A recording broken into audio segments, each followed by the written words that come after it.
భారమున గడగడ వణకుచు జరిగి జరిగి అశోక శాఖలను ఊతగాగుని మెల్లగా నిలిచి శ్రీరాముని కడసారి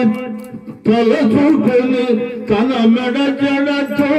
ఉరిపోసుకొని ప్రాణత్యాగము చేయబోనగా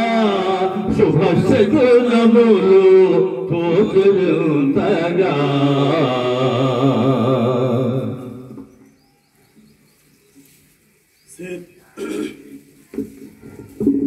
సీతకెంత దురవస్థ ఘటిల్లే నా తల్లి నెటుల ఊరడించవలే నన్ను నేనెటుల తెలుసుకోవలే తల్లి నెటుల కాపాడుకోవలే ఏ మాత్రమునే ఆవసించిన సీతామాత ప్రాణములుండున అని హనుమంతుడు శాఖల మాటున తహతహలాడుచు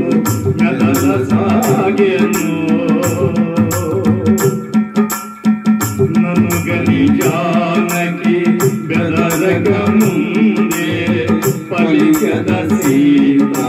రామ కథ సత్యమైనది వ్యక్తముగానిది పావనమైనది శుభకరమైనది సీతామాతకు కడు ప్రియమైనది పలుకు పలుకునా తేనెలొలుకున్నది అని హనుమంతుడు మృదు మధురముగా పలికెను సీతా